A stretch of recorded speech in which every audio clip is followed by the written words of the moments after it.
sa'yo na to lahat. Mga yes, friend! It's me, it's your girl DJ Ganda Wanda. Kasama niyo pa rin dito sa 101.1 Yes FM sa buhay. Siyempre, mga yes, friend, pinanganak tayong mag-isa lamang. Diba? At pagtanda natin, siyempre, dapat humanap tayo na makakasama nating habang buhay, diba? At habang tumatanda ka, ang sarap sabihin na alam mo yon, merong taong naawa sa'yo. Yung gusto ko ring makasama pagtanda, ganon. Diba? Bonus siguro pag mahal na mahal ka pero parang awa na lang yata yon. Lalo na kapag mga umiidad na ng mga, alam mo na, malampas na sa kalendaryo. Mawawala pang asawa. Bakit? Bakit Hindi ba pwede nagsasala lamang kami ng maigi kaya hindi pa kami nag-aasawa? At least hindi kami napupunta sa maling tao, ha? Gusto pa namin mag-try ng iba. Para sa mga nape-pressure dyan, alam ko marami sa atin, no?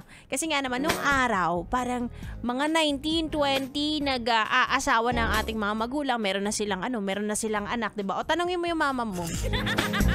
kung anong edad siya nag-asawa, diba? Mas bata. Ngayon, parang napapansin ko lang naman sa aking paligid.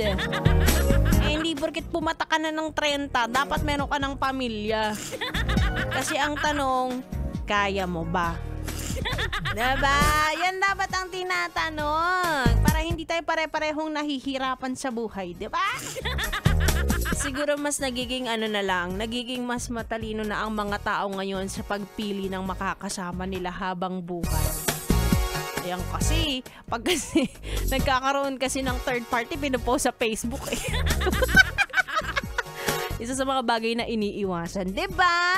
Kaya wag kang ma-pressure, yes, friend, lalo na kung ngayong taon na dagdagan na naman ng isang taon ng birthday mo at nangangalahati na nga or mangangalahati na ang taon wala ka pa ring jowa, okay lang 'yan. Marami ka pang oras, wag kang mag-alala. Saka duty pa ako, mamaya na lang. Anyway, ako'y magbabalik. Ituloy muna natin ang ating tugtugan. Kasama niyo pa ako, Ganda Wanda, dito lang sa stasyong number 2 sa Metro Mega Manila 101.1 Yes! FM Solid!